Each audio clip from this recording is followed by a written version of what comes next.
nos quedan unas 3 horas de chamba. Para que esté.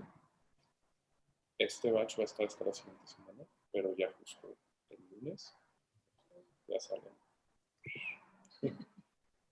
El siguiente de las cosas que estamos haciendo ahorita ya dobleteamos. Okay, Harold, whenever you're ready. Thank you. Yeah, man, thank you. Sashi Poki Yuchen Metok Trom Rira Blinchen Yende Gimpad Sange Shingdu Mikde Unwargi Rokun Namdak Shingla Suparesho Idam Guru Ratna Mandala Kam Niryataya Sange Shurang Sokye Shoknam Jangshu Bardo Dakni Gyapsu Shu Dakiye Chinyen Gimpe Sonam Ki Rola Penshir Sange Duparisho Sange Shurang Sokye Shoknam Jangshu Bardo Dakni Gyapsu Shu Daki Chinyin Gimpe Sonam Ki Rola Penshir Sange Duparisho Sange Shadang Sokye Shoknam La Jangshu Bardo Dagni Gyatsu Daki Chinyin Gimpe Sonam Ki Rola Penshir Sange Duparisho. Yay. Gracias, Herito.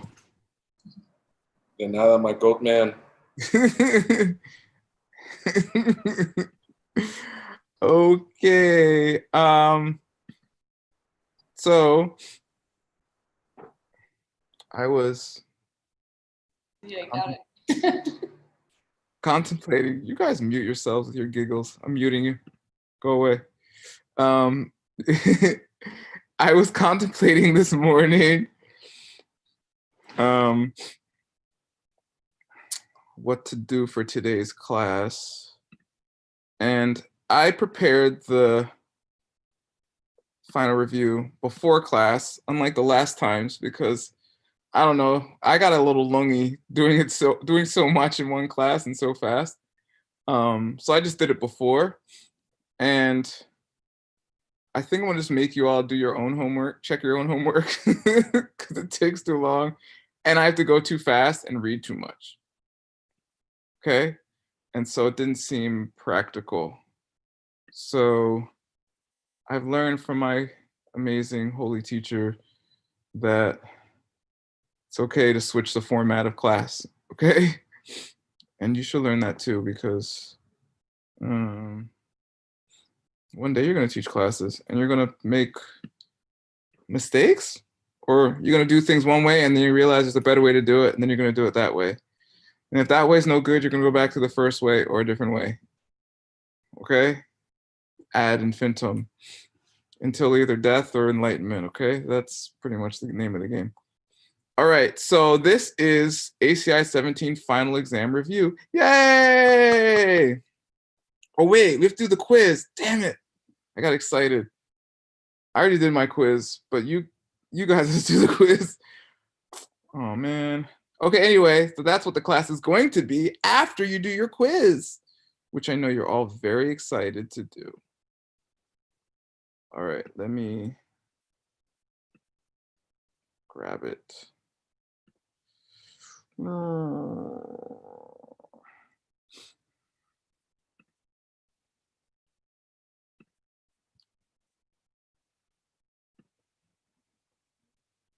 Well, I finished all my quizzes.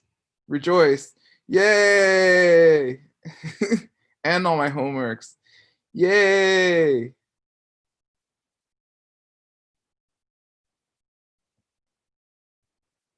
Did I mention I don't like doing homework? I think I said it like 100 times during this course.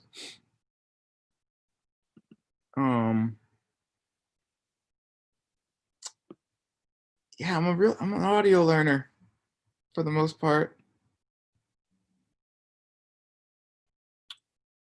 So you should learn the way you learn.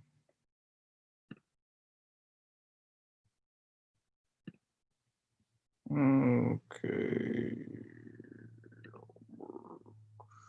Quizzes. All right, here we go. This is it, the moment of truth. If you are not going to do the quiz, this is a great time for a nap. Don't sleep too long, you're going to miss the class. I'm sharing now.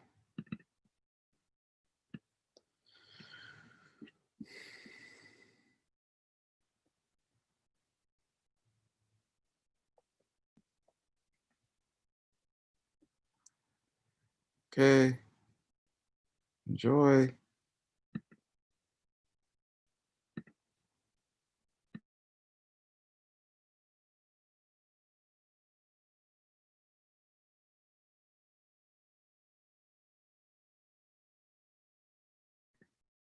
So about 10 minutes, I'll check in.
is only.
Need more time? I'm done. Kelly McGee, are you done? Yep, I'm ready.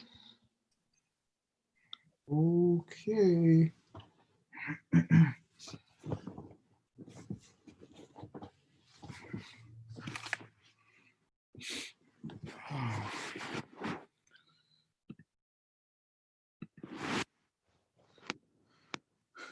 Here we go.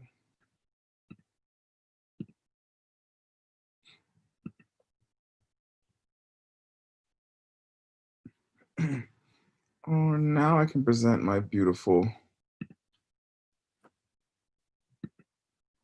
final review. Okay. Okay, so what I did, as you might know from previous reviews, is that I just compiled all the quiz questions from, and then the answers from the answer keys to those questions. Because that's all that's supposed to be on the quiz, or excuse me, on the final. Once in a while, one more slips in there, so I don't know what to tell you. Good luck with that. So there's like 30 something, how many? 38. So that's good enough for one class. We usually only have like 7 questions and it takes me 2 hours. All right, so let's do this.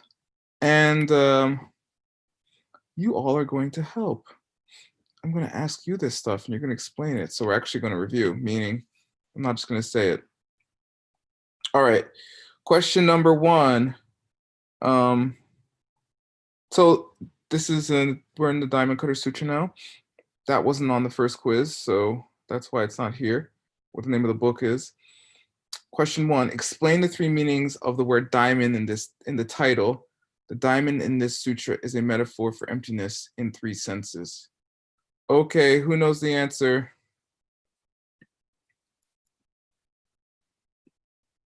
I mean, it's on the screen, by the way, but does anyone know? It's the hardest element. Oh, it's not an element, it's a molecule, but well, I guess it is an element, it's carbon. But anyway, it's a molecule because it's more than one atom of that element. Yeah, that's true. Substance, just say substance. The hardest substance. Yep, good. So what?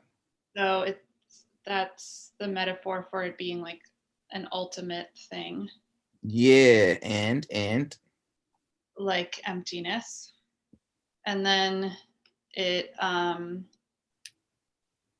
totally clear, you can see through it.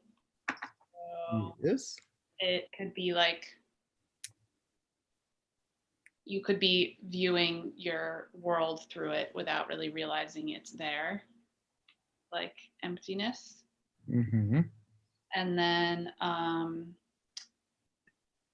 each piece of it is the same as the whole. Like it just keeps, I don't know the best way to explain that part. Yeah, every piece of a diamond, however small, has the same exact structure as the whole thing. Just like every emptiness of any given object is equivalently empty. All right. Which emptiness is the most important one for getting enlightened? Kelly McGee. You mean which metaphor? No, I didn't say metaphor. Which Yeah. The emptiness of our minds. Basically, come on, give me one word. What do you mean, which emptiness? If I explain any more than that, I'd give you the answer. You're basically right, but the emptiness of, just say one word, much more simple than my mind. Of myself? Yeah, me. The emptiness of me. Exactly. That's the most important emptiness. Because that's the one, first of all, that's the one you're the hardest one to realize, and the one that will set you free from suffering. And the one will stop you from hitting your husband in the head when he yells at you. Okay, don't be in abusive relationships. Okay, that's good. 2, why is it important to include the original word cutter in this title? First of all, why is Geshe-la asking this question at all? Because sometimes it's misnamed as just the Diamond Sutra. Perfect. Good. So why is it important? Aldo, are you there? Does Aldo still exist?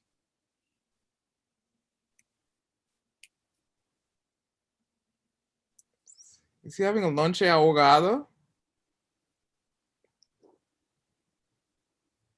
What's going on? I think he's on the Spanish side of the world. Oh, wait. Oh, yeah, he's recording. Oh, I forgot. Okay, Hero, you have to say things too then. You too, Julieta. Yeah, you. Bro, Mike. Kelly McGee can't answer all the questions. Yeah, please, no. We'll try. Aldo's gonna answer in the chat too. Okay. Okay, so you should know this one, Hero. Why is Cutter in the title, Diamond Cutter? I mean, besides the answers written right there, just act because only a diamond can cut another diamond. The diamond is referred to emptiness. That's both of those things are true. What does the cutter?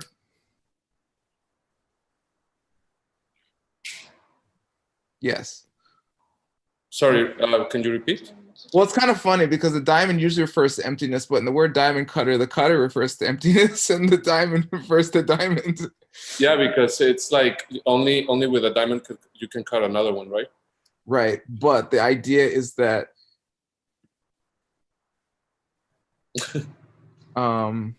what does Tanya say? She says, el diamante es superado por la vacuidad. So the diamond is superior? It's overcome by emptiness. That's yeah, what trumped. Yeah. Perfect, Tanya. How could I forget Tanya? Okay, get out of here, Hero. Tanya, good job. I'll get out of your way, man. No, I'm just joking. Tanya, perfecto. Tu contesta es bien. Good job translating that, Paola. Okay. You guys can read the answers. If I read them, that's boring. Fue como lo que dije. Maybe. Okay, number 3.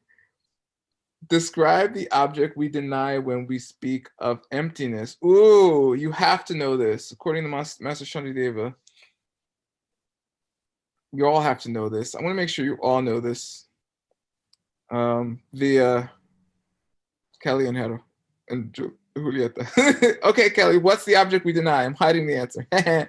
Yeah. The thing that can't exist, that's never existed and will never exist. Describe such an object, Kelly McGee. The self-existent thing. Self-existent thing? What does that mean? I didn't go to your Buddhist school. Self-existent, that's not even a word, is it? The thing that exists on its own without our perception. What are you talking about? Are you telling me my boyfriend doesn't exist? I mean, he doesn't, not, but neither does my girlfriend for that matter. Are you telling me that my house doesn't exist because I'm in it right now? What are you talking about? No, I'm telling you that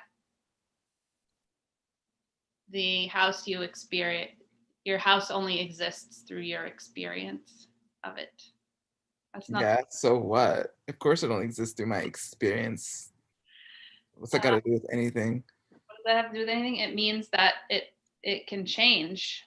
You can it does change. Oh, that's what emptiness is? Change? Okay, Abhidharma. You know what you can do with your little Abhidharma? Go back to course 5.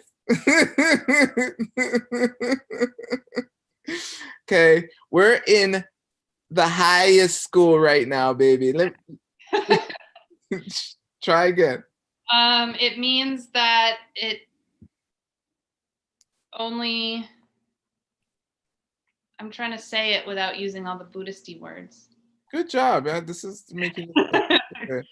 It means that your experience of your house is based on your past actions. Yeah, of course. I was traumatized as a child, and I think of things in a certain way. Everyone knows that. And So like what? the fact that you even have a house. Yeah, because I made money and I bought it. Duh. I pay the rent. Mm. Oh my God, you're so annoying. Oh, I'm sorry, I'm making you get clear on these ideas. I don't know. By the way, I'm joking around, but these are all the questions. I know it's true. It's how you have to be able to explain it. Yeah, because the thing you said initially has all these holes in it. Okay, I'm gonna take you no, you try one more time. Then after that, I'll let you off the hook. No, I know it has holes in it. I'm just trying to figure out how to explain it to someone who hasn't even like accepted the first part with the holes in it. I hear you, but just say the words without any holes and go from there. It's based on your past karma. So your experience of your world is a perception that is forced upon you by your past deeds. Okay, that's true. Okay, I'm gonna try, okay?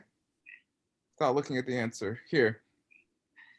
The gotcha, the thing we deny, is something that can exist outside of the thing we're projecting now based upon the seeds we planted in the past and how we treated others. Yes. See, use seeds. You don't have to use karma. Just you can use actions if you want, but you don't have to say self-existent. That there is anything that exists outside of our perceptions that are dictated by our past deeds. But if you say perceptions, yeah. It gets sticky for people. Okay. You're 100% right. Yeah. That's why I said projected by your seeds, which are based upon the things you did in the past. You see what I'm saying? You're using projection. I use it very particularly. Perception is also correct, technically. Okay. Okay? But there's a reason, because when people think of perception, they just think of like the filter of their mind. They don't usually think of like the very senses, which it is. Perception is also, you perceive through your, ear hole, nose hole, eye hole, skin holes, right? That's true. So you're technically correct, but just for your own good, for your mental good, like to use this, and if you're going to teach others, like 2 newbies in your course 18 with 3 jewels, you just want to be clear. Because skeptical thinking, wise guys like me are going to be like, what? Perception, huh? And you're going to be like, and they'll be like, it's stupid, and they'll never come back. Or maybe they will. Okay, number 4. Very good, Kalamigi. Give the name of the state of mind following the direct perception of emptiness at the path of seeing, and list the 4 objects understood at this point. All right. Tell me, what's that thing called after you see emptiness directly? Wait, first of all, hero. What is this path of seeing? I don't know what that is. What does that mean? The path of seeing refers to it refers to seeing things as they really are. Okay.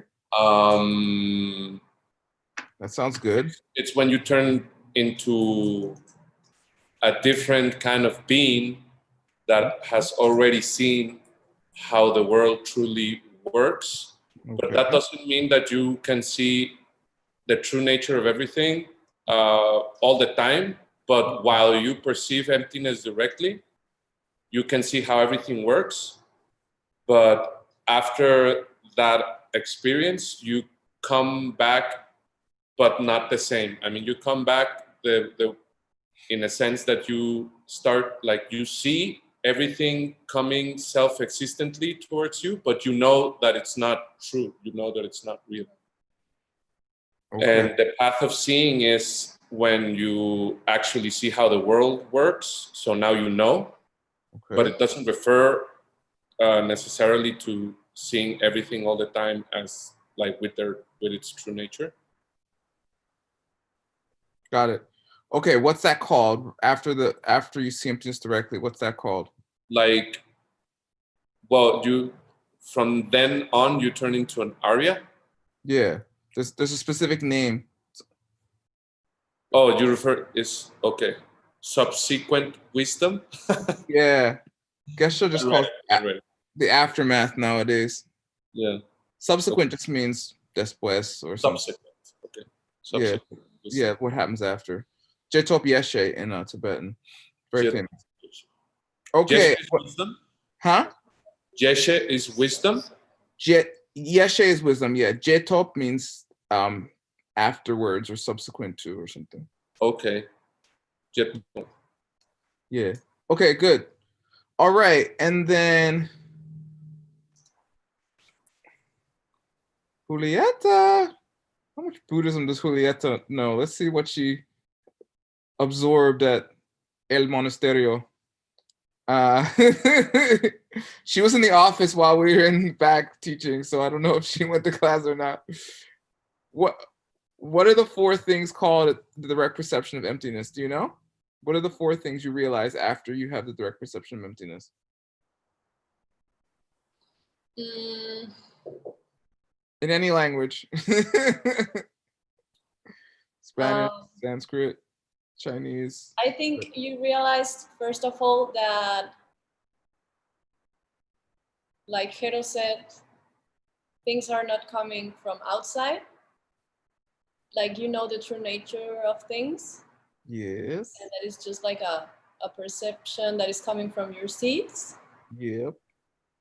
And then I think you also can realize that,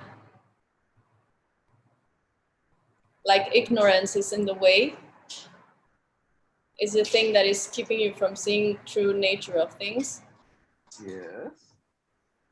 And that's all I know. Okay, Harold, what's it called? What are those 4 things called? Oh man, I don't know how they are called, but it has something to do with that, you know, when are you gonna get enlightened, and then Yes. and stuff like that. All that's true. But what it's called, they usually call it the Oh no, for Arya truths, man. Yeah. Yes. Yeah, Of exactly. course. Before Arya truths is a better translation based on the fact. Why is for Arya truths a better translation? Because only an Arya can actually like believe them truly, and like the 4 like the 4 things that you actually know once you become an Arya. Exactly. They're the 4 things an Arya realizes. So that's why they're called the 4 Arya truths. Okay. Perfect. Okay, and so Geshe has some examples. Oh no, this is just the 4 truths. Here are the 4 Arya truths. For the first time, one perfectly understands that all life is suffering. Wah, wah. Okay, up until this point, you're in denial. Wow. Am I in denial? I mean, I think all life is suffering now. Am I missing something? I guess so. I'm not an Arya, so it gets worse than this? Oh, God. Thankfully, you have some other realizations. Then you have the realization one perfectly understands that this suffering has come through ignorance. Okay, it's not my fault. Oh, wait, it is my fault. The bad thoughts that creates it and the karma inspired by them both. Oh, well. And this is the Arya truth of the origin of suffering. So sometimes just called the truth of the cause or something. see, number 3. So these are called like the bad side of it. The Are You Truths are sometimes divided into 2 parts. The 2 that suck and the 2 that are cool. I mean, basically, to be quite frank. But this is like the suffering side, and what do they call the other side? Do they call it? It's like the good news and the bad news. Pretty much. You want the good news first, the bad news first? The Buddha gave you the bad news first. Then he's like, but don't worry, there's good news. Here's the good news. One sees directly that it's possible to end the suffering. Yay! This is the truth of cessation. And then there'd be no use in being able to end it if there was no way to get to end it. So one sees that how to reach that end, especially by use of direct perception of emptiness. This is called the Are You Truth of the path. Yay! Okay. So I have a question, Mike. Oh, question, what?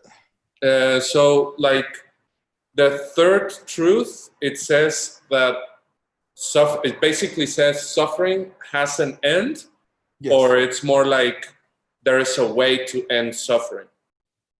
Oh no, that's the fourth. That's the fourth. That's true. Yeah, But the fourth is the way. The third is it's gonna end. so And sorry, my question was, the third truth says it has an end, or it can end. I think it's both. Both, okay. I think it's both. Because if It's it different, right? if it has an end, then it can end, you know? But I don't know if I've ever asked that question. Nice, Hero. Yeah, Rare that someone asks a it question has I the haven't asked. possibility What's that? to end. It has the possibility to end, or Yeah. it will end. Like, I don't know, if you were gonna tell somebody those 4 truths, like in a dinner or something like that, how would you say this third truth? It has an end, or I think it's more profound to say it has an end. like, don't worry, bro, it will end. It is And possible then to end the suffering. Is and it- then D is more it can end, or there's a way to end it. There's a way you can end it. Yeah. But it's a great question. One I don't remember ever proposing. I'm impressed. Okay, good. We got to keep going just time-wise. 5. Give at least 2 examples of the 4 objects listed in question 2. Okay, so if you're ever so blessed to meet an Arya, and they're ever so blessed to mention the fact, however, what's that word? Subtly? That they are an Arya, because they love you and they're sick of watching you suffer. It's like watching a little kid with a knife. They keep cutting themselves, but then they don't even realize they have the knife. That's the weird part. They're like, you're like, put down the knife. They're like, what knife? You're like, oh no, we got a serious problem here. Okay. I don't know, maybe drug addict is a better example, because like the thing you're doing is the thing that's killing you, and if you just stop doing the thing, and they think the thing they're doing to make themselves happy is the thing that's hurting them. That's too bad. Okay, there's a whole bunch of them. I don't think Geshe-la gives all of them here, but let's go over them. Okay, 1 perceives truly the fact that he or she is impermanent and must die. For about a day, one can read other people's minds and see directly the mental afflictions in them. I don't know. Yeah, apparently if you become an Arya, you get superpowers for a little bit, okay? They kind of wear off.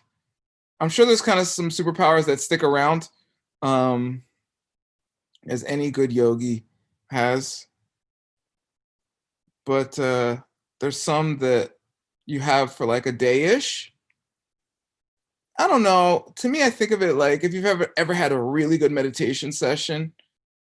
And I remember when I was first starting out doing yoga and stuff, I got my first Reiki session. This is fall 2001. And I got Reiki from this Reiki practitioner, one of my first teachers. Her name's Susan. And I felt amazing for like, how long was it? Let me see. It was about a day. Yeah. And then I went to bed even. I woke up next day. I felt great. And I was in Philly.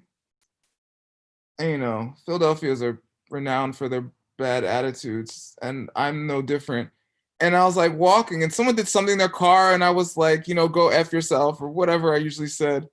You know, I got angry for a second. And then, poof, like all the good vibes gone. I was like, what? I was like, oh, there's some correlation between getting upset and feeling good. But it was profound because I'd never been in this particular kind of state before. You know, of course I'd been like high, but like this was like just like energy and stuff, you know, and I was like, whoa, I feel great, you know? So obviously the direct perception of emptiness is going to be even a billion times more profound. So, but it's kind of similar in the sense that as part of the aftermath, you have these specific good things that happen to you, and things you can do where, you know, maybe sometime thereafter, a day or so after, you can't do those things, although there's certain things that never go away. They're called cessations. And here we go. B, one understands that he or she never had a correct perception at all in any moment of his or her life so far. Ooh. One understands that all of his or her actions are actually only selfish and self-serving. Even religious studies, sometimes especially religious studies, rituals, offerings are constantly affected by self-interest, desire, and pride. Yeah, see again, if I have to notice that more deeply, that's gonna be a real issue, okay? Because I already noticed how selfish I am. But what are these describing? Because these are going in order. So these are the what of suffering, of the four are your truths.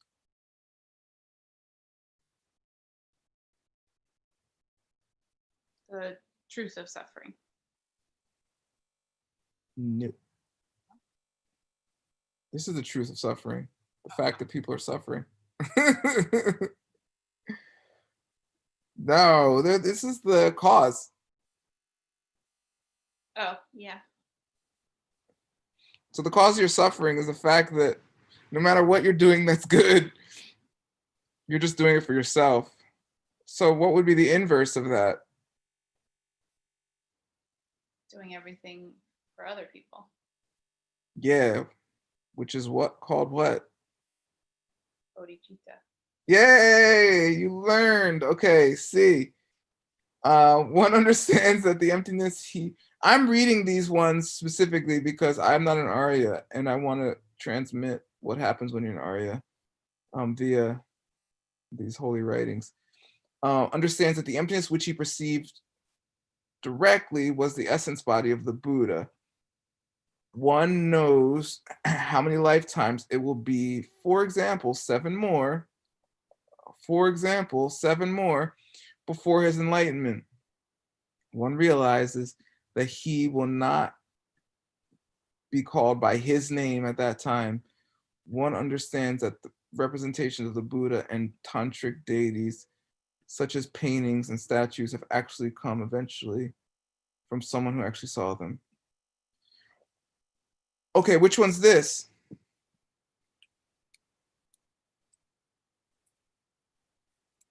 The end, the cessation of suffering. Yeah, why would meaning the essence body of the Buddha be the end of suffering? because the Buddha doesn't suffer. Because if you see that there's Buddhas, you know that there's an end of suffering. It's just like, I just met a Buddha. Duh. No one's gonna be like, there's nothing called a Buddha. You're like, that's like someone being like, there's no guy named Geronimo. There's no one named Hero. You're like, I know Hero. I slept on his couch like half a dozen times. I ate his mom's food right out of the fridge. But right? even that, you're seeing it for your own self. Say that again?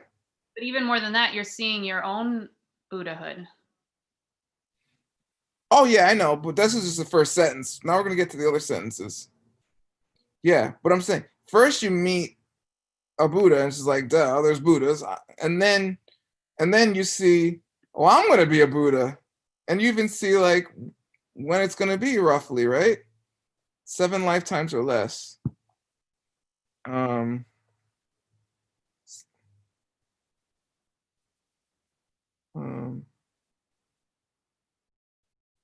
Super Dunbawa, 7 lifetimer. Okay, and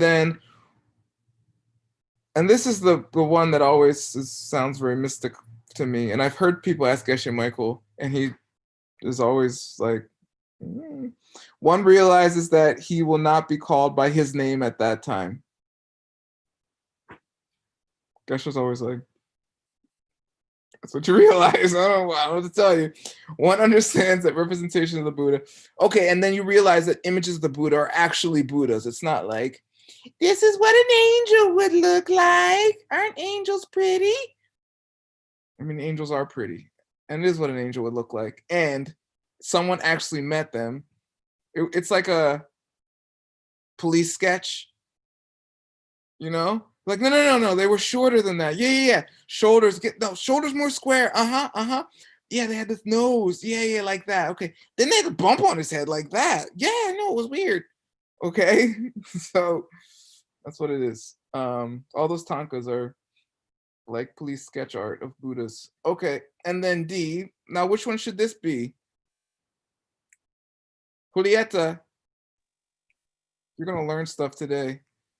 Where'd you guys go? You moved rooms. Wow, you got a nice apartment. Thank you. Anytime, you're very welcome. You're just saying that because you know there's a plague and I can't come over. You don't want me in your house. That's hetero. Julieta, if we just went over the truth of suffering, the cause of suffering, the end of suffering. So what's this last one have to be? That there is a path to end this suffering. Yay! And may you attain it, Julieta. Jules. Okay. How do you go from Julieta to Jules? Jules is clearly English. I don't know. Actually, no one calls me Julieta. Everyone is just like Jules. I know, but I like saying Julieta because it has vowel sounds that don't come in English. I'll go with that. But I'll call you Jules if you want. I don't care. Okay, so here we are. One understands perfectly that his perception was correct, accurate and correct, not a delusion or hallucination, which is super important, okay? If you meditate long enough, there's going to be all kinds of things that happen in your head. Okay, and you're gonna be like, oh, I had a dream of this, and someone's gonna be like, that's not what happened, and you're like, but I had this dream, and you're like, You're like, oh, I had a vision of this. Especially if you go on retreat or anything like that, you're gonna have visions and all kinds of stuff. A lot of it's just gonna be head stuff, honestly. Once in a while, there'll be something really cool. Just write it down and keep meditating, okay? Don't dwell on it. Although Geshe jokes around because he thought of ACIP when he was on a retreat. And he's like, yeah, I was supposed to be meditating, but then I came up with ACIP. And then that's all you want to think about, right? Because you want to do everything except meditate when you're in a meditation retreat. And then when you are not a meditation retreat, you're like, I wish I had more time to meditate. I have no time to meditate, but really, no one wants to meditate. You have to notice stuff about yourself. There's nothing worse than that. Okay. So you realize it's not a delusion. And then one has an almost physical sensation of bodhicitta, a love spreading out to the world from one's heart and an intention to help the world. Okay, I'll say it once, I'll say it again. Super technically, this is not what an Arya experiences. This is what a bodhisattva a bodhisattva who sees emptiness directly experiences. Okay, this is like the direct perception of bodhicitta or something like that. I've heard it called that. And that is like super awesome. But this is just to clarify, you can be an Arya and not be a bodhisattva. Okay? Because if you couldn't be an Arya and not be a bodhisattva, then this would have to be the case, but it's not. Okay? But according to Geshe-la, because some nerd like me asked him that, and he's like, yeah, but most of the time they go together. All right? So one for a time loses all desire for worldly objects such as food and understands that miracles like turning iron to gold are possible and realizes that the contents of the scripture are perfectly correct and that the Dharma is absolutely the correct way. And this can come off pretty, what's that word? Sectarian or maybe even fundamentalist. But I don't think it has to be like that. It can come off like that. But if you think that, first of all, the word dharma actually means truth. So this is just saying the truth is the truth, essentially. But without being sectarian, you can think, I like to think of planes, okay? I like science and technology and stuff, and I happen to know the basic principle of how a plane works. It's called the Bernoulli effect, right? It's the same thing if you stick your hand out the window and it goes like this when you're driving a car, like I used to do as a kid. Okay, I still do it. It's fun, right? You go, okay, don't stick your limbs out of the vehicle when it's moving. Okay, disclaimer. So the reason your hand just moves like that is because of lift and drag acting upon your hand based upon the movement of air molecules below and above the hand. So if the movement of air molecules above the hand is faster, you'll experience lift. If the movement of hand below the hand is faster, you'll experience drag. Okay? That's why airplane wings have this rounded shape, because of the way that molecules act when they're in mixture. They want to stick together. So the ones on top are going to speed up to stay in contact with the ones on bottom. And then you experience lift, and then planes fly, right? Okay, the whole point of that is to say that if a Russian builds a plane like that, it flies. It doesn't matter if it says Air Russia on it, or Lufthansa, or whatever, Air Asia. It doesn't matter where it's made. As long as it goes by the principles, it will work. And so I like to think of it like that. I think of all religions as that. Just give me the principles. If Jesus says, do unto others as you would have them do unto you, it's the same as the Buddha saying, your karma creates your world, meaning the things you do are going to create the world you want. So do the things you want people to do to you, because that's the kind of world you want. Same. Or if, Gandhi says, be the change, it's the same thing. It doesn't matter if it's a man, a woman, a human, a Buddha, whatever, the principles remain the same. Okay? So in that way, the Dharma is absolutely correct. If there's a word in the books that didn't reflect those principles, ostensibly, you could say they're incorrect. But you remember course 15, Chang'e. Maybe there's a reason they're saying something that seems incorrect. Right, Kelly McGee? Things change. Just don't worry about it.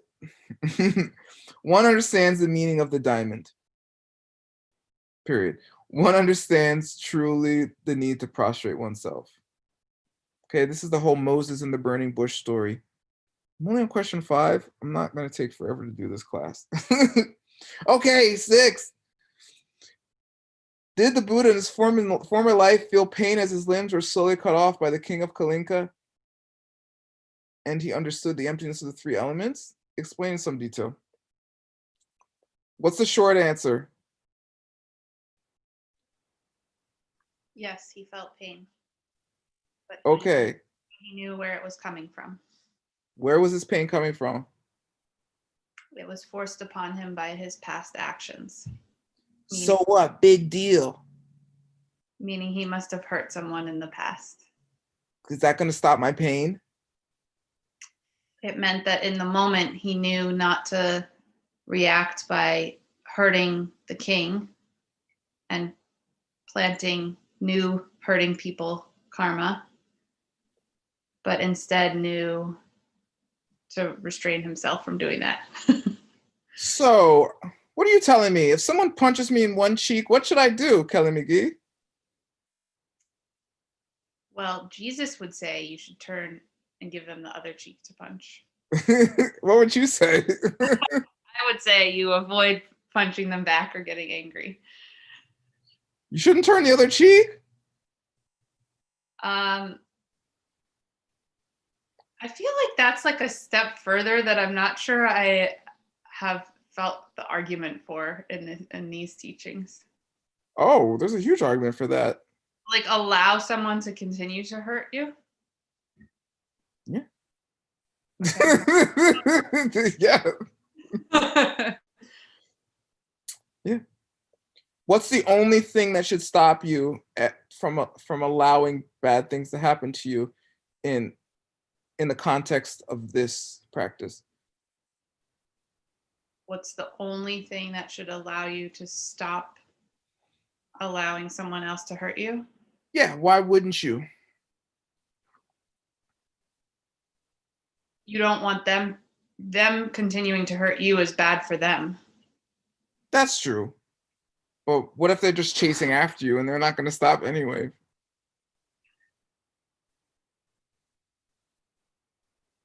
You mean like allowing them to chase you? No, why would Jesus say present the other cheek, and why should some people do that and other people not?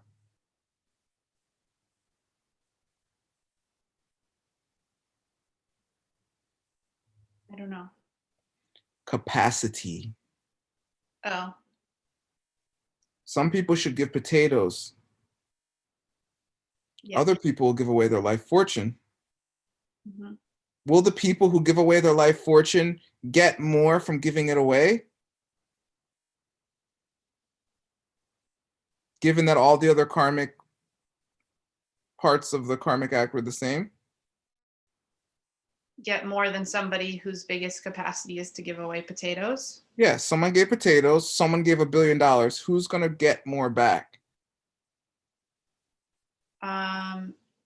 They'd get the same if it's both of their highest capacities. No way. Then I should only give potatoes. I'm not giving you jack.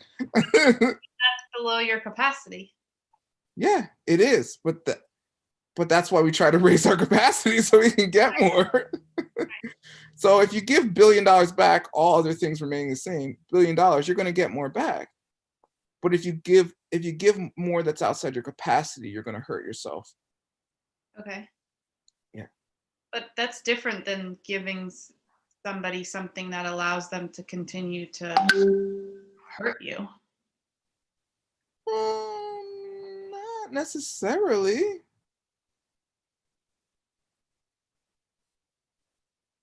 I mean, any interaction you do with everyone is going to allow them to hurt you. I mean, examine it. If everything is suffering and you're constantly creating bad karma, everyone's interaction with you is creating bad karma, no? Yeah, but hitting someone is a lot worse karma than like allowing them to swear at you or something. Like Maybe. Not if it gives you bliss. If it gives the hitter bliss. No, if it gives the hittee bliss. But maybe potatoes give me bliss and $1 billion doesn't give me bliss. That's true. That's why I said all other parts of the karma being the same. Ooh, I caveated that one. Okay. I mean, I don't know. It's okay. Think about it. 7, why do things change and why do some things change in our world cause other things? For example, why does medicine always work or some investment strategies always successful? Okay, Jules, you're up.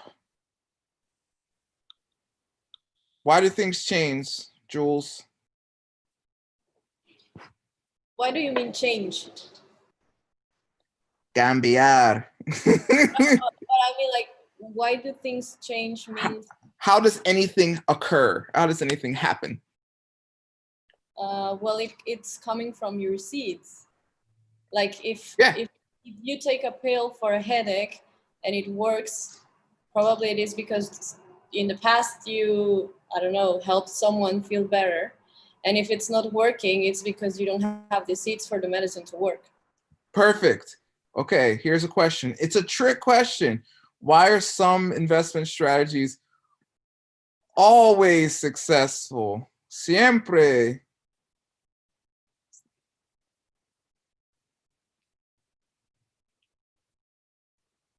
Trick question, trick question.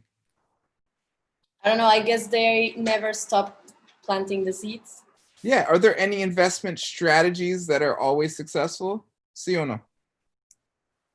I have no idea. No, you had a business. If you knew a way to make your business always successful. But it's not always successful. Exactly. It's a trick question. It's not always successful. That's what Geshe was saying. Is there an investment strategy without knowing about karma that's always successful? No. Exactly. So the only way to make it always successful would be to plant the seeds all the time. Yay, done. 8. Give the short definition of bodhicitta taught by Maitreya. Hero. What's the short definition of bodhicitta? The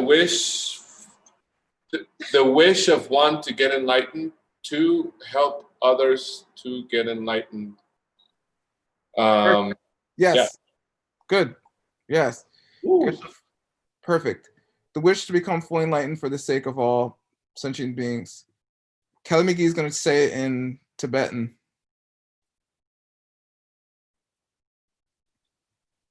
I don't remember it. Say any part you remember. Just even one.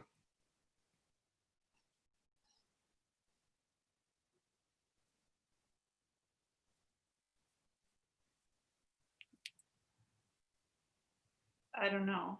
Don't worry. Okay, let's do it together. Okay, you ready? Uh-huh. Semke. MK. Pani. Ani. Shendun. Shendun. Cheer. Here. Yangdak. Yandak. Sope. Sope. Jangchu. Gangchu. Do. Good. Don't worry about it. I'm just sticking it in there. We'll see what happens. Okay, number 9. Describe Jason Copper's reaction to the idea that practitioners of Secret Way do not need to follow the other 2 sets of vows. I love this. Jason Copper is usually like very diplomatic, very like careful. So when he says something like this, he means it. He says that wrong idea cuts the roots of the Buddhist teaching and is like a rain of hail that destroys the tender crops of happiness of all living kind. It reflects a total failure to grasp both the higher and lower teachings and an absolute misconception that should be thrown out like so much garbage. Okay. Woo! Okay, Jason Copper. You the man. Okay, what are the 10th through 18 root downfalls of a bodhisattva? Somebody name one and tell me which one it is. I'll name the first one, not destroying towns and such. Okay, somebody give me anyone, 11 through 18. 18 is giving up the wish for enlightenment. Lazy.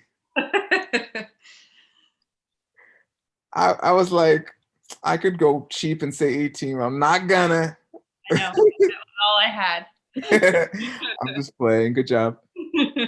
Hero, name one of your vowels.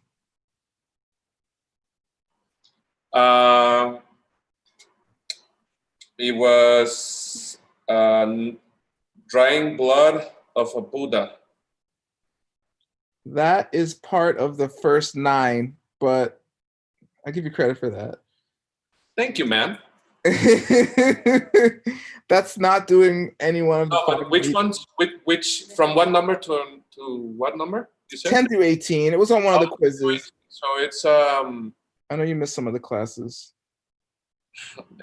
Aldo, you can answer too. Aldo, you awake? Yes. I think 11 is not teaching emptiness. Julieta said, like taking the robes of a monk. Yeah, that's one of the first 9. Wait, no, is that? Oh no, I can't remember now. Yeah, that's number 5, I think. I can't remember. Here we go. The root downfall of causing a person to turn back from total enlightenment. I'll just skip saying the root downfall every time. Causing a person to give up the morality of freedom. Holding that a person can eliminate desire and the rest by following the way of a learner. And saying you saw emptiness or saw deities. No, you didn't. I mean, unless you did. And if you did, don't say it. And accepting what belongs to the 3 jewels when someone presents it to you. Yeah, in the first 9, it was taking what belonged, the robes. Wait, causing an ordained person to disrobe. Oh, that's a separate one. And then taking what belongs to the Sangha. Ugh. Okay, I'm drowning in a sea of information right now. And then rejecting the practice of quietude and giving the possessions of meditators to those who practice recitation. And number 18, discarding wish for enlightenment, as Kelly McGee taught us. All right, gonna have to review that one. All right, 11. Name the 3 different ways that a person can lose his or her bodhisattva vows. All right, what do you got, Kelly McGee? Breaking root vow number 9 or number 18, which is giving up. That's 2 of them. Good. And then for the rest of them, breaking them with all 4 chains present. Nice. What if you die? Don't you lose your vows? No. What vows do you lose if you die? Your freedom vows. Yes, this is true. That's why they're called lifetime freedom vows, because they last a lifetime. All right, good job. No question. Why are those vows only like one life durable and not the other ones? Not like the other ones that can last till you get enlightened. Okay, that's what you're gonna have to do. You're gonna get an envelope. You're gonna write on it, Lord Buddha, circa 500 BC. You got that? And you're gonna send it. You're gonna Siddhartha Gautama Shakyamuni, and you're gonna send. Do you know his address? Somewhere in India. Okay, somewhere in India. Got it. I don't know, Hero. I've thought about it before too. Maybe something about, I don't know. It's a good question. I've thought about it, but I've never heard like a specific answer.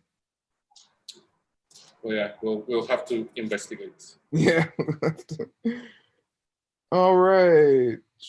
Describe the kind of person you must be to break one of the rules out of body, speech, and mind, out of compassion in certain very extraordinary circumstances. So this is what like the books say. You must be a bodhisattva who is very well versed in the path, having practiced it for many millions of years, who has great compassion, who possesses skillful means, and who sees there's no alternative. Okay, I'm pretty sure I don't have any one of those. And then Ken Rinpoche threw in, you have to be, I think it's on Bodhisattva level like 7 or something. You have to be a high Bodhisattva who can readily transfer the consciousness. You have to be on the level of a Bodhisattva who can transfer the consciousness of a being to a Buddha paradise. So if you haven't done anything like that this week, careful with your vows, okay? 13. Explain what the protector, Maitreya, advises we should do if we find that some Buddhist teaching doesn't suit us for now. Okay, I want a 2-word answer. Shelve it. Yay. Okay, now I want a longer answer. What does that mean? Put it to the side and come back to it later when you're ready, when you've learned more, or don't reject it outright. Okay, yeah, don't be like, that's stupid. I don't care about that. Is okay, Tanya says, ponerlo en la nevera? Is nevera a shelf? The fridge, nevera. Oh, really? Yeah, we like commonly known as refrigerador. Yeah. But yeah, nevera, it's more like a more, colloquial? way to say. I don't know. Oh, because nevera like a snower, right? Like snow. Yeah, nevera comes from nieve, snow, I think. Snow, right? The place is snowy. Yeah. It's kind of funny because we don't have any snow over here. Well, you have fridges. That's the closest thing. Nevera. I like that. Ponerlo en la nevera. Okay. Yeah, and if you think about it, most of Spanish-speaking countries, they don't have snow. A lot of them don't. Yeah. Yeah. Maybe like in the mountains of Peru. Nevera sounds more like a snow machine. Yeah, exactly. Snow machine, nevera. Good. Okay, perfect. Perfecto, Tanya. Okay. Okay. Name the 4 white deeds, and for each, explain the black deed for which it acts as an antidote. We're on 14. Oh my God. I might have to speed up. I talk too much. Never speak a lie to any living being, even in jest. And this is the antidote to intentionally deceiving your Lama or any other holy beings. Bring other people to strive for the Bodhisattva ideal of total enlightenment. This is the antidote for causing a person to regret a virtuous deed they've done. C. Try to see every person or thing you encounter as being absolutely pure, and conceive of every living being as the teacher himself or herself, I guess, unless we're talking specifically about the Buddha, I guess. This is the antidote to saying something unpleasant to a Bodhisattva out of anger. And D. Maintain an attitude of total honesty, free of any kind of deception toward every living being. This is the antidote for acting in a devious way with anyone without a sense of personal responsibility for their enlightenment. I like those, but we have to move on, just time-wise. Name the 4 typical causes why a person might break their Bodhisattva vows. This is the 4 reasons you pretty much break any promise, all right? Except for the part with Lord Buddha, I guess. You don't know the vows in the first place, okay? So if you're at your wedding, you space out, and it's like, wait, I'm still in sickness and in health? Oh, damn. Okay, it's the same thing. And there's a reason for those vows at the wedding, by the way. Somebody knows what happens in a relationship, and they're like, we better change these vows. Put the sickness part in there, okay? Because people get sick, right? Like, people get horrible sicknesses, especially if you're gonna grow old together. I mean, it's kind of inevitable, more or less. Okay, you know the vow, but you're careless, lazy, or forgetful in trying to keep them. That's a thing. That's maybe even worse than not knowing them and breaking them. You know the vows, but you have an attack of bad thoughts and break them because you can't help yourself. That happens to me like every day. You disregard the vows and you disrespect the vows and Lord Buddha. Bad move. All right, 16. Everyone should know this. What book did we study Death in the Realms? Who's the author and what are his dates? Aldo, put it in the chat if you're awake.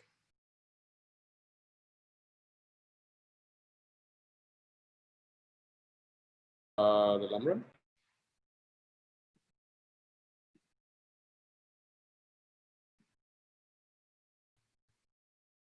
¿Dónde está Cho?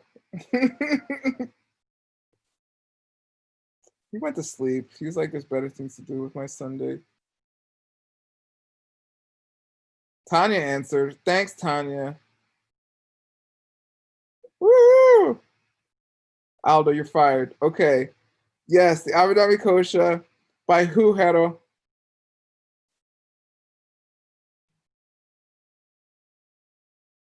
Geronimo. Master Vasubandhu, my man. Okay. I read it. Jules. I gave him the. What? Yeah. Because I'm a nerd. Jeez. Hero, you're also fired. Jules, you're hired. Thank you. When did he live? Anybody? 350.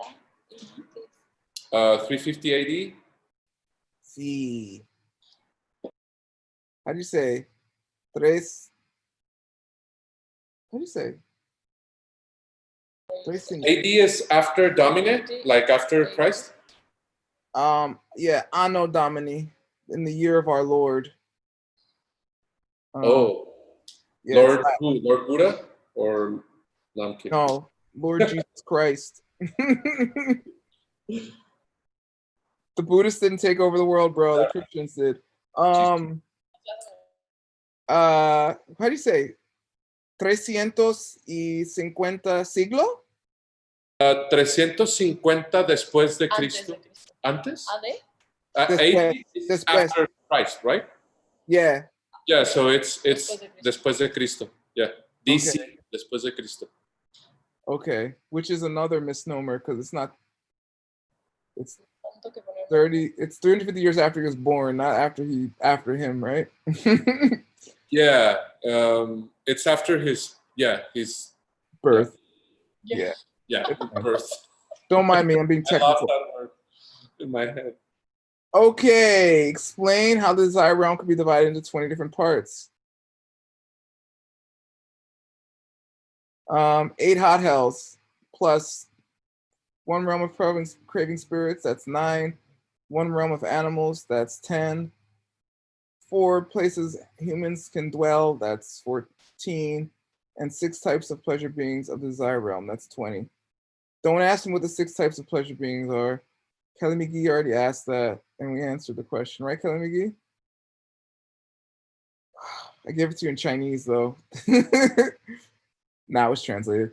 According to the highest school of Buddhism, what ultimately causes each of the different realms and types of birth?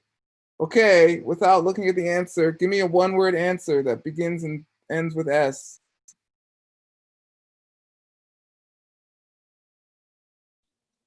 Seeds. Yay! Okay, Jules, in Spanish, give me a 1-word answer that begins and ends with S. Tus semillas. Semillas. Exactly. Perfect. Hey, if you're ever in doubt what the answer is in Buddhism, actually, if you've ever in doubt what the answer is, period, sometimes people get mad, actually. They get mad at me. People get mad at me all the time, actually. It's because I've been grumpy for like 40-something years. But people ask me questions, and I always have this thing in my head. Should I give them the real answer, or should I just make up something to make them feel better answer? Because usually they don't want the real answer, especially if they're already mad. They're like, my boyfriend doesn't like me. I'm like, uh-huh.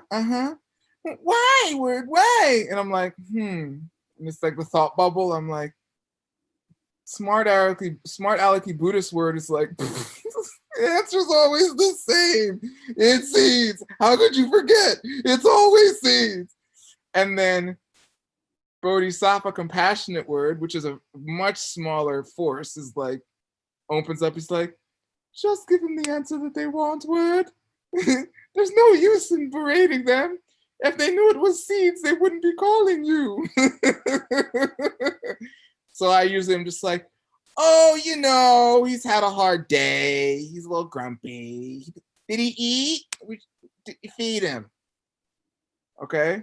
So don't give people real answers unless they're ready for it. That's the moral of the story. Okay. Everything comes from projections, which are from seeds in the mind. Okay, number 19. Name and describe briefly the kind of suffering that we must undergo. The 6 kinds of suffering that we must undergo. Okay, we're going to be really brief. Just name what they're named, okay? Does anybody know all of them?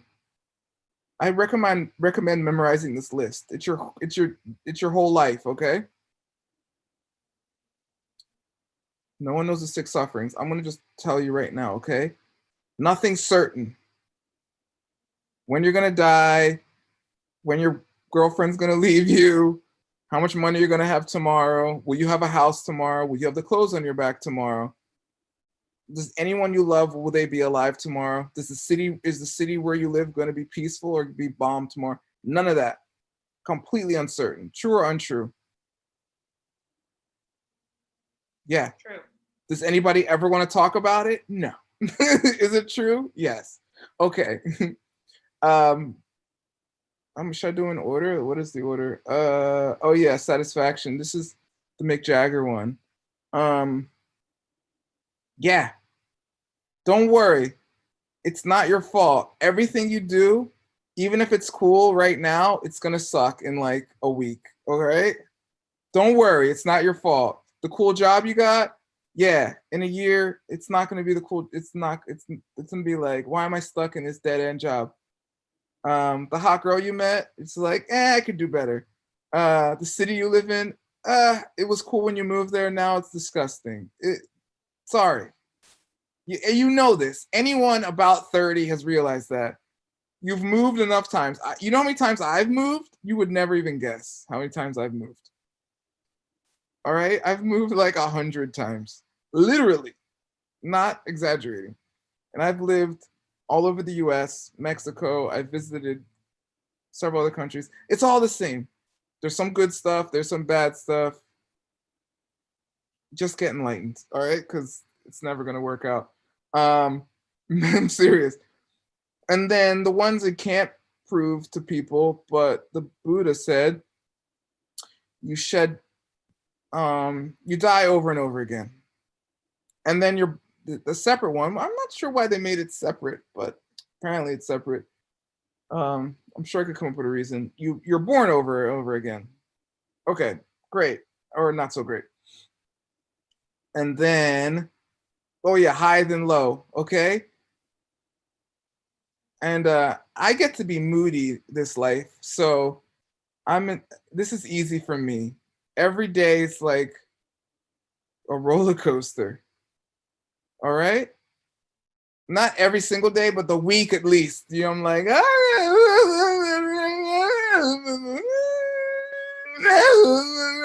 okay. Hero's lived with me a little bit. He knows. It's horrible, right, Hero? Yes. Yeah, Hero had to share a room with me for a month. It was horrible. I mean, it's horrible for me. I can't even imagine the people that have to be exposed to me who think they can get away, but for some reason, circumstantially, they're forced. Just to make it clear, it was the time that I did the most yoga in my life, and I felt physically like very like thanks to work, I achieved a lot of stuff with yoga. So I'm always gonna thank you for that. But yeah, you were like everybody. We were all moody. even in India. Like, it's the funny part that I was remembering, like you were saying a couple seconds ago, like, yeah, like it doesn't matter where you move. And I was like, in my mind, I was like, yeah, even in Sarah May, there's some stuff that you don't like in Sarah May. Oh, there was tons of stuff I didn't like in Sarah May. Yeah, me too. But yeah, Hero's right. I tortured Hero every day for a month. He did. It was I actually got a lot of that's one thing I did get satisfaction out of, torturing him. Which is probably why I'm so moody. Okay. And then 6, that's the seed. You have no companion, okay? Which means there's a famous hip-hop line, born alone, die alone, no crew to keep my crown of thrones. And it just means like, yeah, you come in this world alone, screaming and upset, and you leave afraid and by yourself. And that's it. And all throughout your life, no matter how many people you have, you can feel lonely. It's horrible. It's a suffering. If you want to hear about my suffering, we can do another call. All right. My friends have to hear about it all the time. 20. What is the length of time that a person must accumulate the collections of merit and wisdom to become a Buddha? That's 3 times 10 to the 59 zeros, or 1 with 60 zeros. I don't know. It's a lot. It's forever. But I always had this argument in my head. There's nothing to say that I haven't done that and I'm like just on the brink of it now. You know what I mean? It's true, right?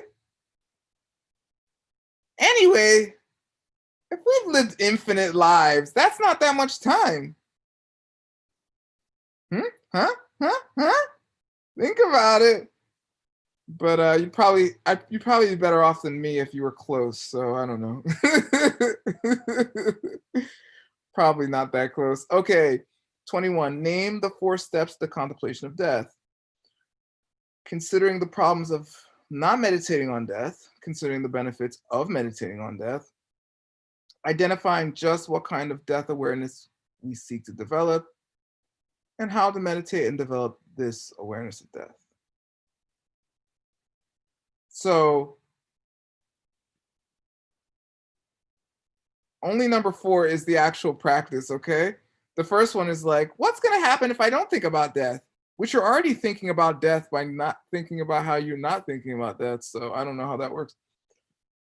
Then B is, if I think about death, then, and C is, what kind of death awareness are you talking about? It's not like the suburban mom thinking about death, like, don't go outside, it's murderers and rapists. Like, not like that, okay? Is it murder and rapists outside? Yeah, okay, largely.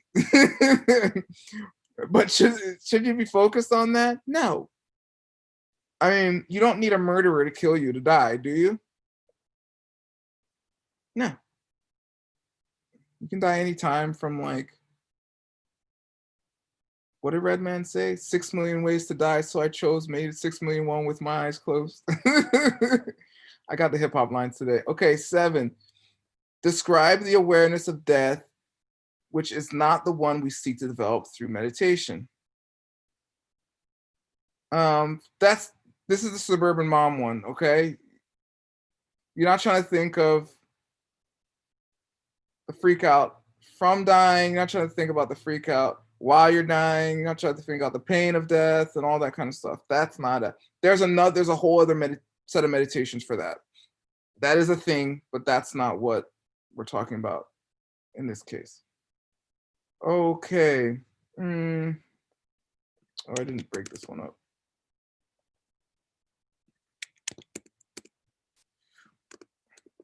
State the 3 resolutions that we should make after understanding the 9 reasons for the 3 principles. Okay, we love the outlines. Knowing that we shall have to die, we must resolve to begin our practice. And seriously, okay, I remember when I thought this. I don't know. I'm lazy and rude in this life, but my last life, oh my God, Jose works hard, okay? He was in a cave. It was dirty. It was dank. He was cold. He still did his practice. Me, I got a bed and a house. I don't do nothing. All right. But at some point I had some seeds ripen when I was younger, youngish. I was 22. And something told me, dude, become a yogi now, because if you do it later, it's not gonna work. So I was like, okay. For some reason, I listened, and I didn't stop, honestly. So I resolved to start, and I was like, well, and now I'm 41, about to be 42. That's like half a lifetime ago I did that. So I'm in too deep now. Anyway, so I'm just gonna keep going. I'm just gonna ride this thing out. I mean, another like 20 years, I'll be useless anyway. So why not? No offense to any 60-something-year-olds out there. Knowing that we could die anytime, we must quit our worldly work immediately and start practice today. Seriously. And we don't mean quit your job, right? We mean quit thinking of goals in the way that you have. This just means renunciation. And finally, since nothing else can help us, we must devote ourselves to practice only. A man who's hiking many miles doesn't fill his pack with a lot of junk that he won't be needing. All right? Neither should a woman who's hiking many miles. Okay, 23.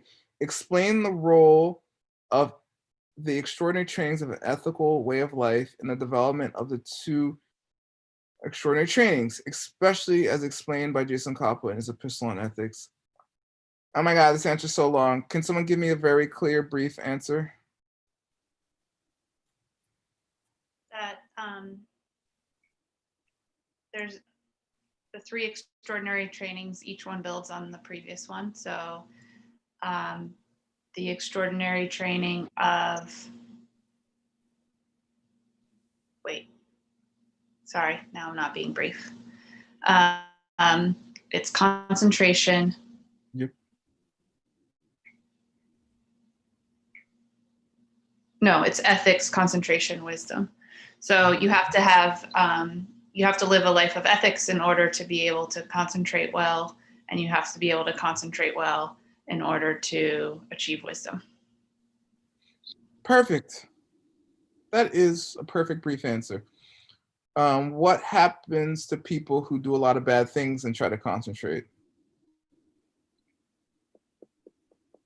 When you go to try to meditate, your mind is disturbed.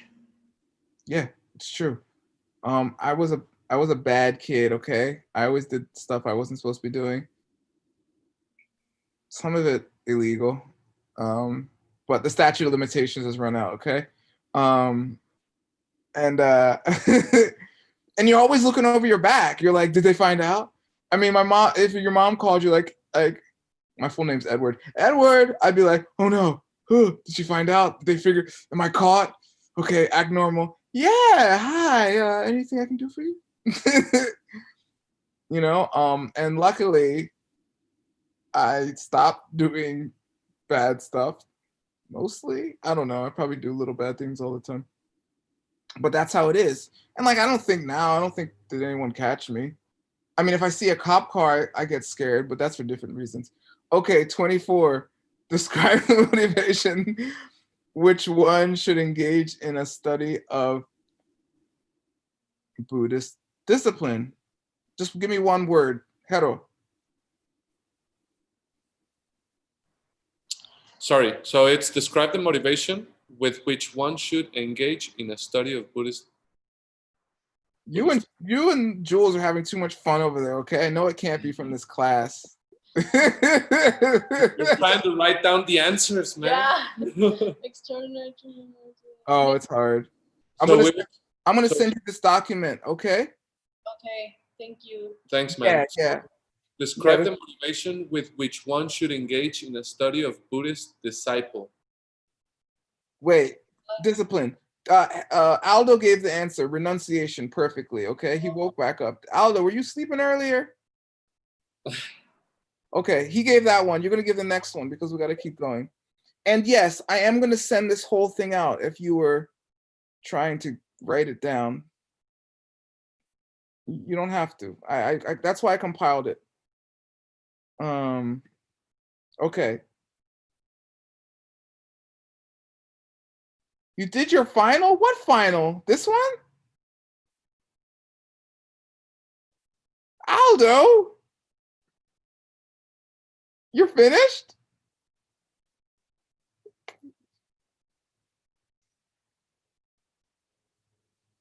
Bastard. Okay, fine. I'm working hard here. Aldo's okay, that's it. Class canceled. Joking. Why are they called vows of individual freedom, Hero?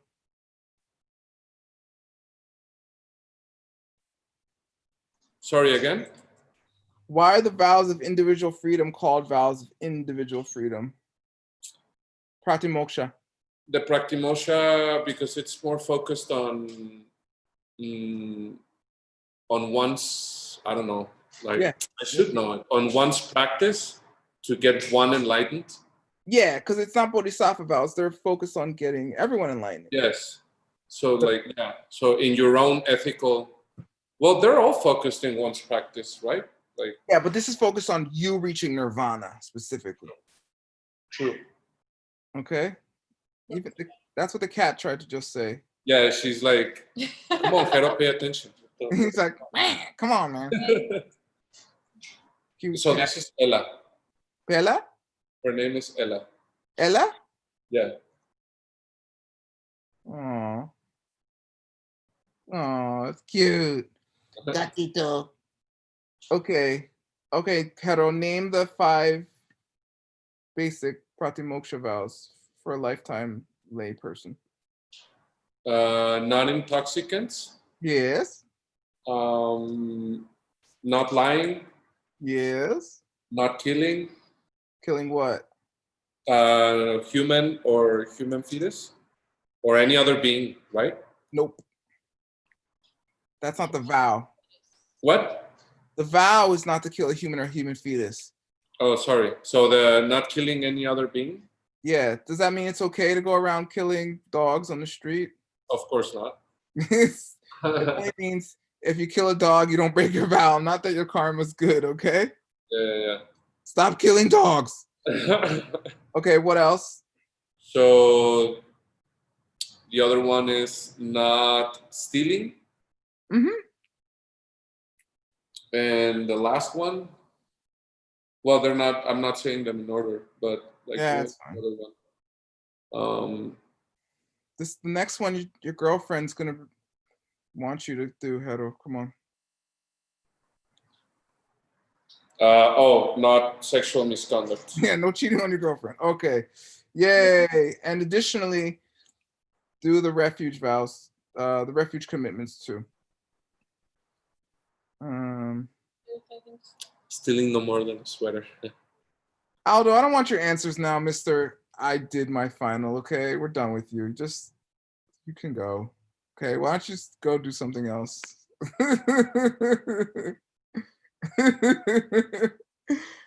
I'm mad at Aldo. Wait, isn't there something about being happy when people get what they want? Nah, I'd rather be mad. Okay, name the 2 consistent consequences for each of the 10 non-virtues. Okay, here we go. 9 questions in 9 minutes, or 11 questions in 9 minutes. That's not happening. We're going over time, or I'm just gonna cut us off at 3. All right, either way, to see how I feel. Name the 2 consistent. For killing, your life is short and you get sick easily, excuse me. 2, you don't have enough to live on. For stealing, and what you do have is all just common property with others. That's for stealing. 3, the people who you work around are inconsistent. This is for sexual misconduct, which here means unreliable, and you find yourself having a lot of competition for your partner. Or you don't have a partner at all, okay?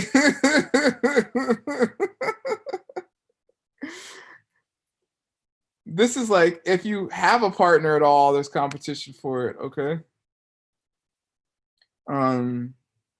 For no one believes what you have. And yeah, these are just amongst the results, and they're on a spectrum of results, right? No one believes what you say, even when you are speaking the truth, and others are always deceiving you. That doesn't sound like fun. The people around you, that's for lying. The people around you are always fighting against one another and have an undesirable character. That's for divisive speech. You hear many unpleasant things. There's an old word for divisive speech, calumny. Do you know that word, Kelly McGee? That's an English word? Yeah, it's an English word. C? Huh? With a C? Yeah, CALUMNY, calumny. It means to divide people. But since no one uses that word anymore, guess you might. We have that word for calumnia. Calumny? Calumny. Yeah. What does that mean? Does it mean the same thing? Yeah, it's like, oh, no hables calumnias. Don't speak to divide other people. Calumny. Yeah. Ooh, there it is. So it's got a Latin root. This is one of these Latin-y words that, you know, they probably say it in like merry old England still or something. Why do you trifle with such calumny? And you're like, what? Calumny? I'm from the United States. What are you talking about, sir? They're like, oh, you're American? Oh, don't worry about it. Anyway, 6, you hear many unpleasant things, and when others talk to you, it always seems to you as if they want to start a fight. That's harsh speech. That's what happens to me. I had a week, was it 2 weeks ago? I was on the phone with someone. I thought they were trying to start a fight with me. I said, please don't do that. And they said, no, I'm not. They hung up on me. I was like, oh, okay. Then I called someone and I was trying to say something and they thought I was trying to start a fight with them and got upset. And I was like, oh, no, I'm not. They're like, yeah, you are. And then we got off the phone. And then a third call, I forget what happened to the third one, but it was like that. Either I was the one being hostile, even though I wasn't, and they were the one I thought was hostile, even though they didn't think they were, which is weird, right? It's like the lying thing. You could be telling the truth, and people are like, no, you're not. So that's what happens when you speak harshly. That's what happens when you talk bad about Aldo all the time. I'm still not sorry, Aldo. I'm mad. Okay. And number 7, no one respects what you say. No one thinks what you say has any particular value. And you are afflicted with a lack of confidence. All right. That's from saying things that are idle, like promising to teach an ACI course but not doing it, which is the opposite of what I'm doing it, even though it hurts inside. Okay, number 8, your personality is dominated by, no, it doesn't. Kelly McGee's smile helps me through it. Your personality is dominated by desire, and you are never satisfied with what you have. This is from when people get what they want, like finishing their ACI final. You're mad at them. Okay, fine. Happy, Aldo. Good job. 9, you're always finding yourself without help or never find the help you need, and you're always hurting others or always being hurt by others. That is if when people hurt themselves or get what they don't want, you're happy about it. You're like, hey, you deserve it. You deserve COVID, President Trump. That's what you get, Trump. Okay? Don't be like that. I mean, Yeah, he deserves it. Okay, fine. You don't be happy for him. Of course he deserves it. I mean, come on. Look at these policies. What do you expect? Don't wear a mask, hang out with a bunch of people. You're going to get COVID. Okay. You can say, yeah, it's not very smart, but don't be happy about it, okay? Or at least if you're happy about it, don't do it out loud, all right? At least not in public, just amongst your friends. 10, you become a person who keeps harmful views or a deceitful person. And I was kind of thinking, I kind of made a joke that harmful views are wrong views, but it's more so, I mean, this is not the karma, this is the karma, not psychological, but on a psychological level, think about it. If you think nothing really matters, then why wouldn't you shoot people or rob people or rape women or whatever? Nothing matters, right? So like, it's like having a wrong view, like a wrong worldview, is like the mother of all harmful views. And also, I like to say, even though there's only 2 minutes left and I have 10 more questions and I'm going to go over time, whatever your society believes at a time is not a harmful view, okay? Like 2 years ago, if you smoked weed, you were like a criminal. There's like 1 million Black people locked up in the United States because they smoked weed or had like a nickel bag, which is like a gram or something. Okay, it's like nothing.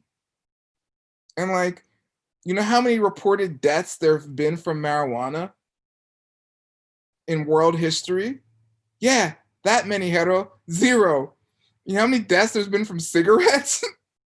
There's like millions every year, literally millions, you know, for instance. So like, you know, weed smokers have been like, wait, what?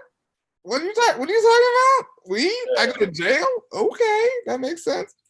So like, what your society believes is not necessarily the thing.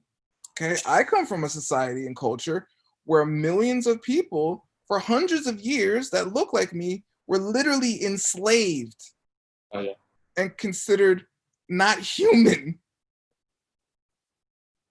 And there's still people running around who believe this. A bunch of them just like stormed the US Capitol.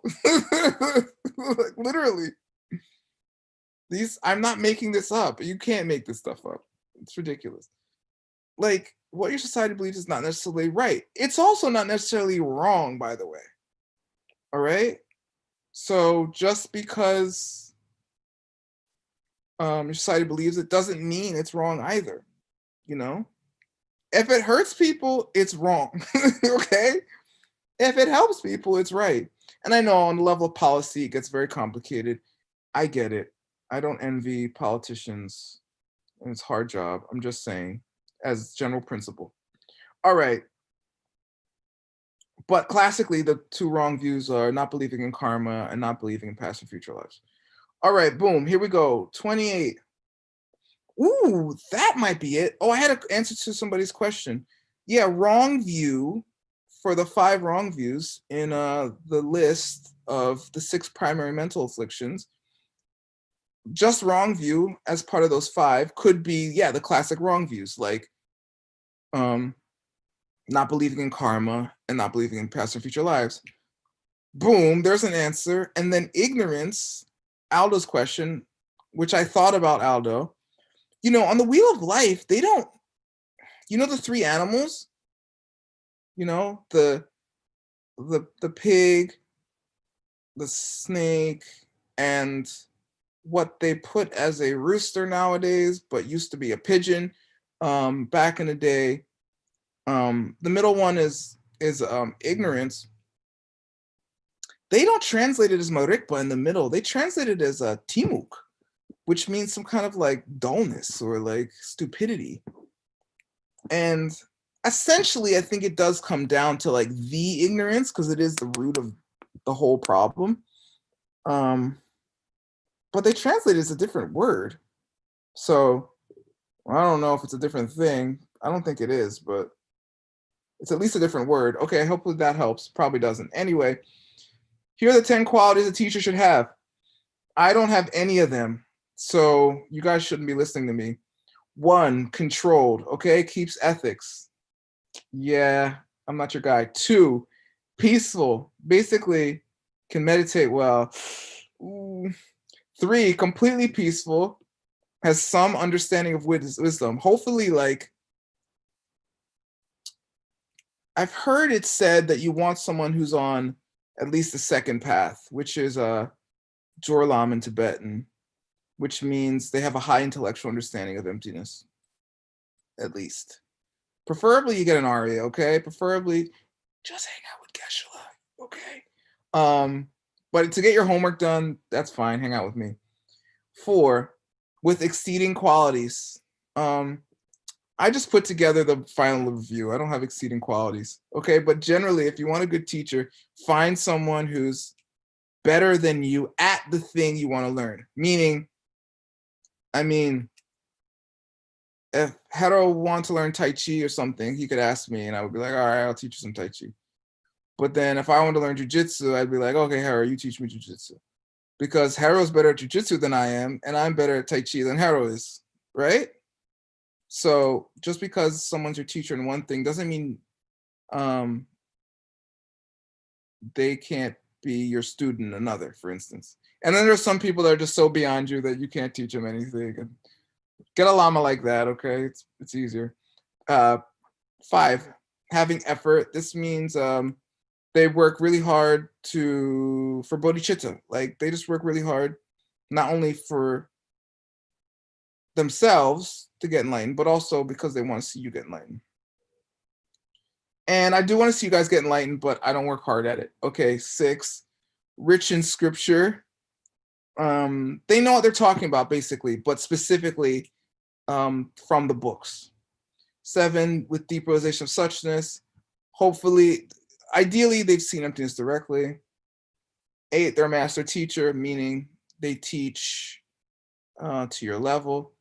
Pao, our lovely translator, we're going over time a little. Is that okay, or do you have something to do? Okay, I won't go too far. I'm sorry. I talk too much. I know you have kids and stuff, so I'm beholden to no one, so it's different. But if you have responsibilities, yeah. Okay, just write me a message if you're like, okay, word, cut it. Gracias. The image of love. They teach out of a motivation of love for the disciple. Okay, I definitely don't have this one. I'm teaching out of motivation to get my homework done. That's it. Otherwise, I wouldn't be here. Sorry, guys. Although I kind of like Hero. I teach out of motivation of like. I'm joking. I love you guys.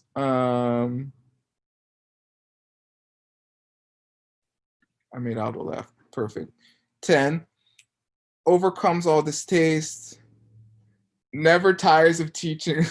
That's definitely not me. Geshe-la's like that though. He'll teach the pen to like a rock a million times. He's like, oh, you're almost there, buddy. Like he's amazing. He's not phased. It's beautiful. Me, I'm extremely phased. Okay, so now we're on the Bodhisattva's way of life, which means we're almost done. Yay! Aldo's actually done. What's the book? It's called The Guide to the Bodhisattva's Way of Life by Master Shantideva from about 700 AD. Great. Name and describe the first 5 metaphors. Oh my God. I'm just going to describe the names of each metaphor. You got to stop the recording or get this sheet from Aldo. Alchemical elixir, because it changes your body into the Buddha, okay? Precious jewel, it gives you everything. Evergreen tree, because it keeps going. It keeps giving fruit. Great warrior, because it protects from fear. And the fire that comes to end an eon, because it burns away all bad deeds. All right. 31. Explain why nothing less than this precious wish could ever transform your entire world and your very being into something totally pure and enlightened. For this one, I'll just read it. Because the wish for enlightenment involves the decision to reach enlightenment, the highest state of being that can anyone achieve for oneself in order to help unlimited number of other beings, it creates the karma for one's future world to be totally pure. Because it's the highest thing, and the first one, unlimited number, is like the core of that. And that karma creates the bestest. 32, describe briefly why the act of taking refuge can actually protect you. Simply put, because if you realize when bad stuff happens to you, it's happening to you. Here's the thing, Kelly McGee, about turning the other cheek. If you realize when bad stuff happens to you, it's happening to you because you did bad stuff in the past, and so you shouldn't do bad things. That means if more bad things happen to you, less bad stuff will happen to you in the past too. Kelly McGee's like, I don't know. Shelve it, Kelly. Shelve it. Quick. Don't disparage the teachings, even if they come from me. 33. What are we wishing for when we make dedication?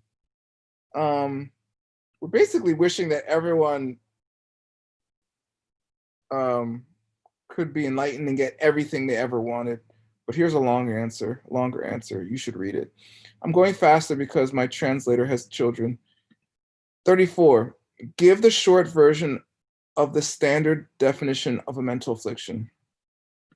A mental function which ruins the peace of mind of the person who has it. Okay, boom. 35. What are the 6 primary mental afflictions? Liking things ignorantly,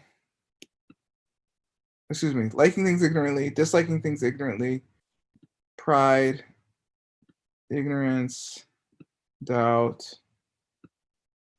and wrong views, of which there are 5.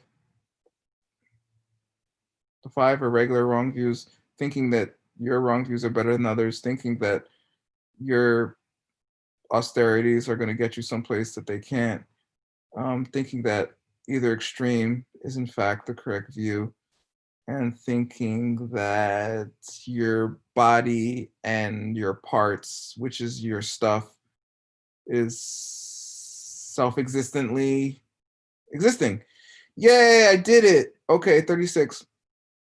Why is it important that the continued existence of the mental affliction depends on a misperception? Because if you get the perception, then your misperception goes away, and then your mental afflictions go away forever. It's called a cessation. Boom! Oh my God, we're almost done. 37. Does the perfection of giving depend on its external perfection? Why not? No, because if it did, then there could be no Buddhas, and there are Buddhas, and there's still poor people in Philadelphia.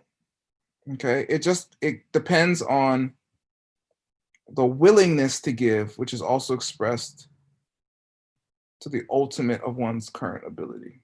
Okay, that's the crux. Although there's more, it's written there, study it.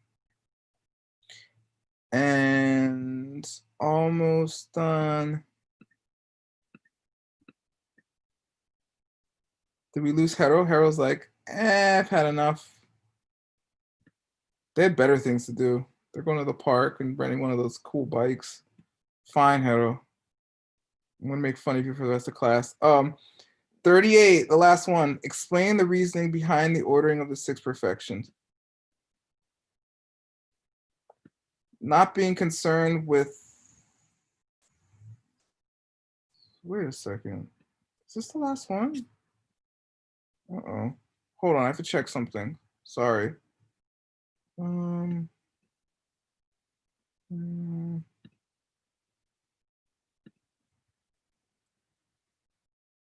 Oh, it is. Okay. I was just double checking. Yes. Okay, here it goes. Not being concerned with possessions and not having attachment to them is necessary for the perfection of giving. And that leads naturally into the perfection of ethical living. Great. The perfection of ethical living includes restraining oneself from negative actions, and this leads naturally into the perfection of patience. Yes, restraint does help with patience. And then the perfection of patience involves the ability to bear great hardships for the Dharma, and this leads naturally into the perfection of joyful effort. Okay, and the perfection of joyful effort involves making constant efforts night and day, which leads into single pointed meditation.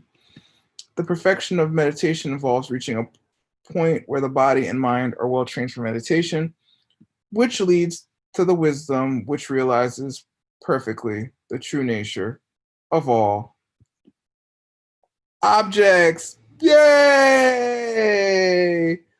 Woohoo! Yay! We're happy. We're not as happy as Aldo, who's done the course, but that's okay because we can finish now. Aldo, congratulations. Congratulations to all of us. And yeah, do your final exam like now, okay? Let me just tell you, just do it now. Just get it done. There's a little arm. What's that arm?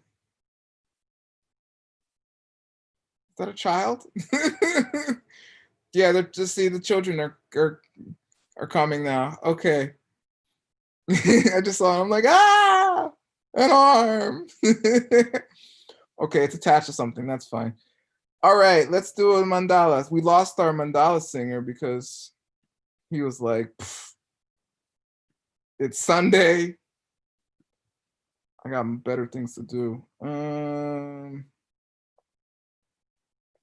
I'm going to, no, it's my fault. I went overtime.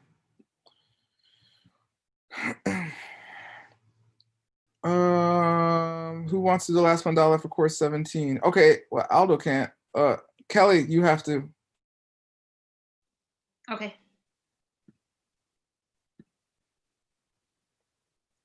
Dashi Fuki Jukshi Metok Tram Rira Blingshi Nyande Genpadi Sange Shingdu Mikte Uwargi Jokun Namdak Shingla Truparsho Idam Guru Ratna Mandala Kam Niryatayami Kewa Di Kewukum Sunam Yeshe Tsoksok Shing Sunam Yeshe Lejungwe Tampa Kunyi Toparsho. Yay! Wow. Felicidades. Ayo. Ayo sounds better. Yeah. Okay, that's it. Class 18, course 18 starts tomorrow. Finish this one now so you don't have to worry about it later, and you're gonna have a bunch of stuff to do, and then you're not gonna finish in time for March. Kelly McGee, are you gonna finish all your courses by March? No, I never really was planning on it. I've just used the last 6 months to get a lot done. What? How close are you? I have a lot left. I had only done like 3 before. Oh, okay. Okay, well then maybe you're gonna be forced to hear my voice again in the future. Oh, good. Should my karma force me to teach? Okay. Muchísimas gracias. Gracias, Paola y Aldo, who finished his class, and Kelly McGee and Tanya, and Hero and Jules, wherever they are, and everyone else who took the course.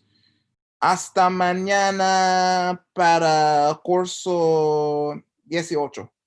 ¿Está bien? Okay. Jules is trying to get back on now. It's too late though. No. we ran out of battery. I'm sorry. Oh, I thought you guys were just over me. No. Just a little bit. I spent the last 8 minutes making fun of you. Okay, I don't take any of it back, but that's good. Thank you for coming, Hetero. Thank you. Word. Okay, course 18 starts tomorrow. Come to that. Sure. Okay. Thank you.